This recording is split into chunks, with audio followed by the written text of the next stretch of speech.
You're listening to an Airwave Media Podcast. Hello, and thanks for joining the Revolution 250, where we look at events that took place 250 years ago this week. This is from the American Revolution Podcast, but it's just a short midweek bonus episode to remind you about anniversaries from the Revolutionary War. This week, we remember the 5th anniversary of the Boston Massacre. This week, we take a look at the 5th anniversary of the Boston Massacre. Now, you may be saying to yourself, hey, isn't this just a sneaky way of looking at the 255th anniversary of an event when you're supposed to be looking at 250th events? No, this is not about the massacre itself. It's really about what happened in 1775 as Bostonians were commemorating the 5th anniversary of that massacre. The original Boston Massacre took place on March 5, 1770, when British regulars fired on Boston civilians, who the soldiers argued were threatening them. Boston patriots used the event to underscore the fact that British policy was tyrannical, not based on the will of the people. Rather, it was an attempt to compel submission by force of arms. Every year following that massacre, a patriot leader gave a public address on the events of March 5th. In 1771, James Lovell gave an address which railed against standing armies.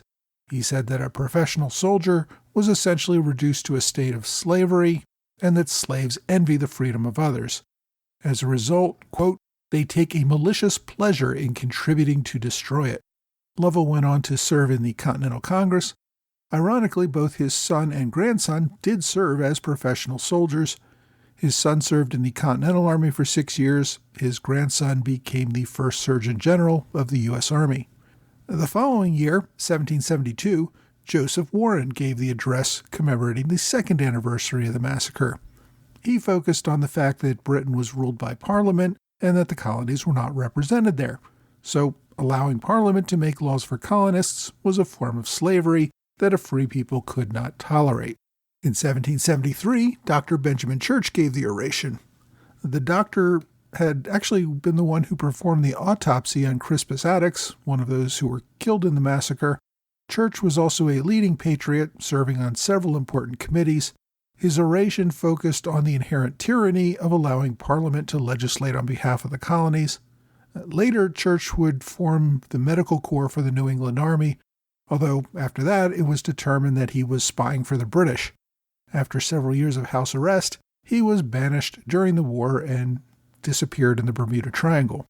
John Hancock gave the 1774 oration for the 4th anniversary of the massacre.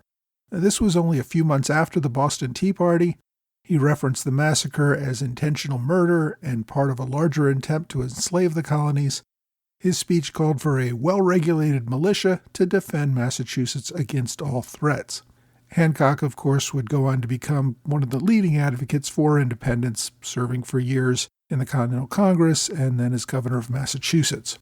So by 1775, which was 250 years ago this week, the massacre oration had become quite a thing in Boston. That year, Joseph Warren was selected to give the oration for a second time.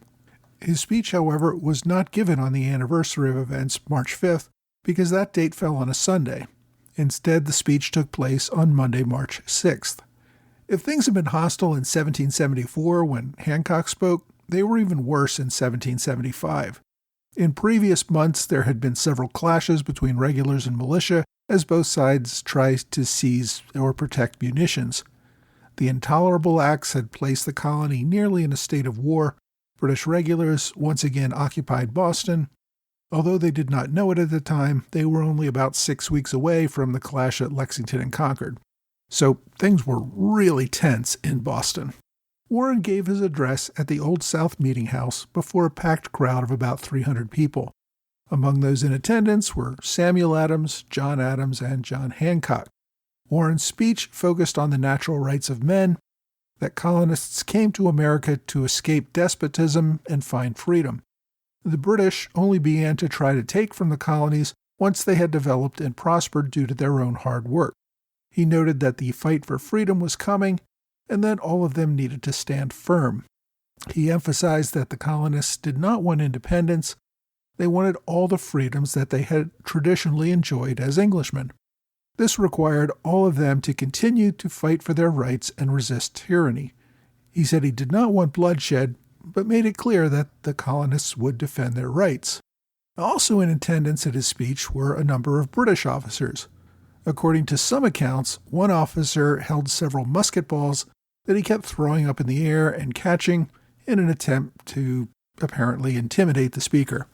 During Warren's speech, several of the officers began shouting "Fie! Fie!" which is an 18th century slang for boo. Some in the audience thought they were shouting "Fire!" which they took to mean either that the building was on fire or that they were ordering soldiers to fire on the crowd. Whatever the motivation, some of the audience began running for the doors. As they got outside, a British regiment of regulars was marching past the meeting house, which sent the audience fleeing into further panic. So this 5th anniversary speech devolved into a complete mess. It shows the tension and fear that existed on both sides and was unfortunately a harbinger of things to come. Only a few months after these events, Joseph Warren would die defending Bunker Hill from these very same British regulars.